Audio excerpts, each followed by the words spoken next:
ये देखिए, ये महाराज जी की कुटिया है कुछ इस प्रकार की। तो आइए आपको थोड़ा सा कुछ अंदर से भी दर्शन करवा देते हैं। देखिए कितने बड़े, तो दर्शन करिए दोस्तों महाराज जी के। जय भोलेनाथ। दोस्तों महाराज जी की टिक्कर प्रसादी बनकर तैयार हो गई हैं और अब महाराज जी चोखा बनाने के लिए जा रहे हैं। जय शंभू भोलेनाथ, जय जी ने जय नहीं सकता। ओम शिवाय शिवाय शिवाय शिवाय शिवाय। दोस्तों क्या आपने कभी सोचा है कि जो जंगलों में साधु संत रहते हैं उनका जीवन किस प्रकार का होता होगा, कैसे उन्हें भोजन की व्यवस्था होती होगी और किस तरह से बिगड़ जंगलों में रहते हैं। दोस्तों इन्हीं कुछ सवालों के साथ आज हम आपको लेकर आए हैं एक बहुत ही बाल बैरागी संत की कुटिया में, जो कि 8 वर्ष की अवस्था में जब रहे होंगे तब से महाराज जी भजन साधना कर रहे हैं। ऊपर आपको महाराज जी की कुटिया देखिए कितनी खड़ी चढ़ाई में दिखाई दे रही होगी। और दोस्तों बहुत ही दुर्लभ संत है और यहाँ का जो रास्ता है बहुत ही दोस्तों दुर्लभ भरा है और जंगलों का बिल्कुल बीच में है।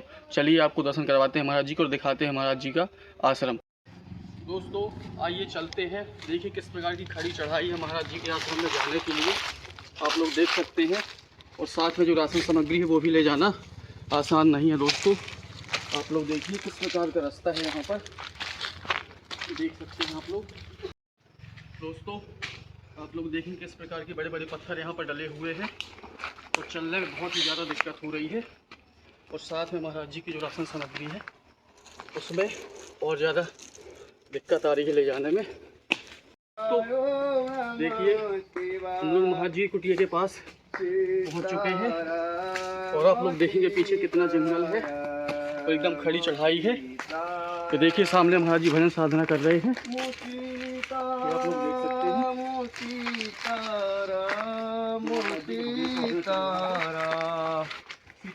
सीताराम सीताराम, जय हो जय हो जय हो, कल्याण हो कल्याण हो। यहाँ पर दोस्तों हम लोग इतना ऊंचा पहाड़ चढ़ के और देखिए फाइनली पहुँच चुके हैं महाराज जी के आश्रम के पास। यहाँ हमारे महाराज जी भजन साधना करते हुए और यहाँ पर हनुमान जी के दर्शन करिए। और आइए आपको महाराज जी की कुटिया भी दिखा देते हैं। ये देखिए, ये महाराज जी की कुटिया है कुछ इस प्रकार की।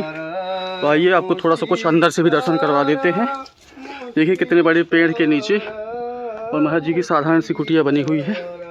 ये आप लोग देख सकते हैं, रात में यहीं पर महाराज जी अपना विश्राम किया करते हैं। ये देखिए दोस्तों, और बहुत ही ऊंचाई पर महाराज जी का आश्रम बना है, यहाँ से आप लोग देख के अंदाज़ा लगा सकते हैं। तो आइए कुछ महाराज जी की राशन सामग्री दे देते हैं। की जय, बोलो श्री रामचंद्र भगवान की जय, बोलो पवन सुत हनुमान की जय। हो गया महाराज जी भजन साधना? हाँ हमारा तो हो गया। महाराज जी कहाँ से आए हैं? हम महाराज जी यहीं पास से आए हैं। अच्छा अच्छा। तो महाराज जी कितने दिनों से यहाँ पे सेवा कर रहे हैं? यहाँ तो आज साल भर पूज रहा है जी। बस यही है हमारी झोपड़ी है जी। और यहीं पड़े रहते हैं बस राम भजन में सबका कल्याण करने के लिए जी। सब बच्चे हमारे खुश रहें, आनंद रहें जी, बस यही साधना ही करते रहते हैं। तो सब कोई अच्छे हैं, भगवान की कृपा है जी। तो दोस्तों जैसा कि महाराज जी के दर्शन हो चुके हैं और महाराज जी के लिए कुछ राशन सामग्री लाए थे, वो महाराज जी को दे देते हैं पहले। इसमें महाराज जी आटा है आपकी सेवा में, और इसमें भी आटा है, और इसमें महाराज जी चावल है। ये महाराज जी चावल है इसमें जी। और इसमें महाराज जी सब्जी है आपके लिए इसमें। और इसमें महाराज जी नारियल प्रसादी है भगवान के लिए, तो आप चढ़ा दीजिएगा। और इसमें महाराज जी नमक है, और ये एक घी है महाराज जी, घी का डिब्बा है, और एक सब्जी मसाला है, ये भी एक सब्जी मसाला है। और इसमें महाराज जी हल्दी। कुछ अपने भक्तों के लिए आशीर्वाद दे दीजिए। जय हो, सभी को कल्याण हो, आनंद रहो, भगवान सदा खुश रखे आप लोगों को। ऐसे ही बाबा को, महात्माओं को देखो जंगलों में पड़े रहते हैं, आनंद लेते हैं, और सबके आपके लिए तो सब करते हैं महात्मा लोग। अपने लिए क्या करते हैं, वो तो ऐसे बिरान जंगलों में पड़ रहे, सोए गए, मगर सबके सृष्टि के कल्याण के लिए महात्मा लोग तपस्या करते हैं। उनका आप लोग आइए, उनसे मिलिए, जुड़िए, सनातन धर्म की बातें कुछ पूछिए, उनसे जानकारी हो कि तो आगे का हमारा भविष्य कैसे होगा। हमारा सनातन धर्म में जुड़े रहना चाहिए और राम जी की सेवा करते रहना चाहिए। यही हमारा श्रेष्ठ धर्म है, हिंदू धर्म का यही है।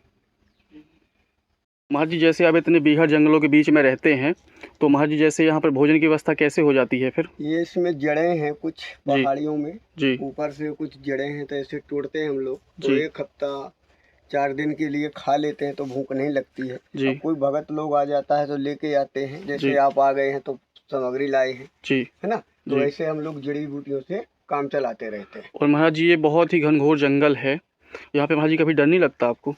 नहीं नहीं, डर किस चीज का, बजरंग दाता है हमको, जी भोले बाबा की कृपा है जो सबके लिए कल्याणकारी है। जी। महाराज जी ज़मीन से कितनी ऊंचाई पे होगा आश्रम आपका?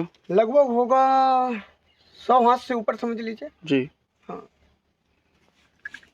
100 हाथ के ऊपर है, और अभी तो ऊपर और है, जी वहाँ भी हम लोग दर्शन मार्ग के लिए जाते रहते हैं, आते हैं जाते हैं। जी। हाँ,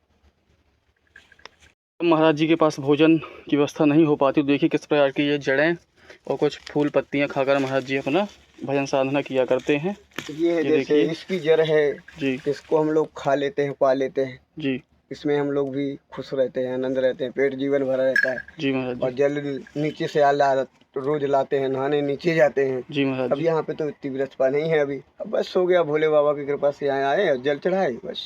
तो महाराज जी फिर भोजन पानी भी नीचे बनाते होंगे? हाँ, वहाँ पे भोजन पानी बना लेते हैं, यहाँ आ जाते हैं। जी महाराज जी। जब आप लोग सामग्री ले आते हैं तो जी। बना लिए, नहीं तो फिर ये तो जड़ ही है ही हमारे लिए।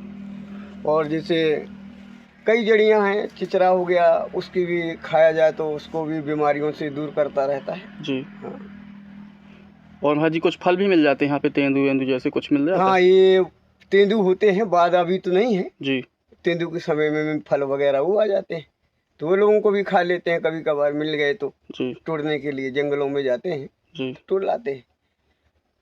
और बाकी तो आप लोग देख ही रहे हैं, तो बाबा इनकी ऐसी ही कुटियाँ उड़ती हैं, और हम लोग बस, और हम बजरंग दाता हैं जी। बस, इन्हीं के बीच। ये देखिए दोस्तों, अब हम लोग जिस रास्ते से आए थे वो रास्ता आपको दिखा देते हैं। महाराज जी जा रहे हैं अपना रसोई बनाने के लिए, क्योंकि यहाँ पे दोस्तों पानी की कोई व्यवस्था नहीं होती है। तो महाराज जी के पास जब भी कभी कोई भोजन सामग्री आती है तो महाराज जी नीचे से किया करते हैं, क्योंकि वहाँ पे थोड़ा सा झरने का पानी भी मिल जाता है। ये देखिए किस तरह से हम लोग चढ़ के आए हुए थे, यहाँ से आप लोग देख सकते हैं। ये देखिए एकदम खड़ी चढ़ाई थी दोस्तों, और यहाँ पर दोस्तों कोई आता जाता भी नहीं है, क्योंकि ये बहुत ही एकांत में बना हुआ महाराज जी का आश्रम है। दोस्तों उस ऊंचाई पहाड़ से उतरकर हम लोग आ गए हैं। देखिए नीचे महाराज जी इस बरगद के पेड़ के नीचे अब भोजन प्रसादी बनाने की तैयारी लगा रहे हैं। और महाराज जी के पास बर्तन उतने नहीं हैं, तो महाराज जी अपने कमंडल में ही आटा लगाएंगे, ये आप लोग देख सकते हैं। तो महाराज जी इस कमंडल में कैसे आटा लगा लेते हैं आप? बिल्कुल रोज़ महाराज जी इसी प्रकार से बनाया करते हैं क्या, जब भी बनाते हैं? बिल्कुल बिल्कुल, जब वहाँ से आता है तो यही है, बर्तन वर्तन की कोई जुगाड़ व्यवस्था नहीं है, जी जी तो बस इसी से काम जी। चला लेते हैं। जी। हाँ, लोग देखेंगे जो ऊपर से जल निकल कर आता है, तो इस प्रकार महाराज जी यहाँ पर स्टोर कर लेते हैं अपने पीने के लिए और अन्य कार्यों के लिए। देखिए किस प्रकार से यहाँ पर ऐसा चलता रहता है, ये आप लोग देख सकते हैं आप लोग किस प्रकार महाराज जी बर्तन न होने के कारण और महाराज जी पत्थर में आटा लगाया करते हैं। महाराज जी ऐसा हमेशा बनाया करते हैं आप? हाँ हाँ बिल्कुल, हमेशा ही रहता है, क्या करें, जी जिसमें अपना जीवन चलता है जी जी। उसी में अपना कार्य आरंभ कर देते हैं। और महाराज जी के पास बर्तन भी ज़्यादा नहीं है, आप लोग देख सकते हैं, बस इतने ही बर्तन है महाराज जी के पास। तो महाराज जी फिर जैसे भोजन पाने के लिए काहे से फिर पत्तों की कुछ बनाया करते हैं? बना लेते हैं, पत्तल तोड़ते हैं जंगलों से, जी। वही पत्तल में बस भोजन बन गया, कंप्लीट पाने लगे। दोस्तों आपको आज हम दिखाएंगे कि किस प्रकार महाराज जी पत्तों का पत्तल बनाया करते हैं। दोस्तों ये महाराज जी जंगलों में लकड़ियों के लिए आए हैं, ये देखिए। महाराज जी लकड़ियाँ पर्याप्त मिल जाती हैं जंगलों में? हाँ, रोज प्राप्त हो जाती है। पेड़ नहीं काटते महाराज जी, है ना, जो सूखी लकड़ियाँ आई नहीं काटते हैं हम लोग, उनमें भी तो जीवन पड़ा रहता है जी। जो अपने झाड़ से जो टूट के उनके वहाँ से गिरता है जी वही उठाते हैं, हम चुनते हैं जी। लक्ष्मण जी काटने जाते थे जी तो माता सीता मैया ने क्या बोले थे, लकड़ी क्यों काटते हो, जो डला है उसको चुन लो, जी। उसमें भी तो जान होता है, जब तो हरी हरी पत्ती दिखाती है, जी तो ना बंद कर दिए थे। जी। हाँ।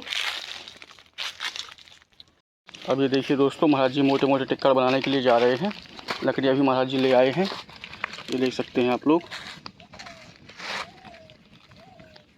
तो महाराज जी एक ही बार भोजन बनाते हैं कि? एक ही बार बनाते हैं हम लोग जी बस। शाम टाइम में जी बना लेते हैं जी और सुबह टाइम में बाल भोग कर लेते हैं। जी जैसे फल वल मिल गया तो, जी नहीं तो जड़ खा लेते हैं, पत्ते भी खाते हैं। वो यहाँ पे बहुत चीज़ें हैं ऐसी जो खाने वाली हैं, जी। वो सब के लिए तो देखो। दोस्तों महाराज जी की टिक्कर प्रसादी बनकर तैयार हो गई हैं और अब महाराज जी चोखा बनाने के लिए जा रहे हैं। ये देखिए किस प्रकार महाराज जी चोखा बनाया करते हैं। तो महाराज जी काहे काहे का चोखा बनाया करते हैं ये? आलू, भाटा, टमाटर जी और राम रस। राम रस। जी ये देखिए दोस्तों महाराज जी का चोखा।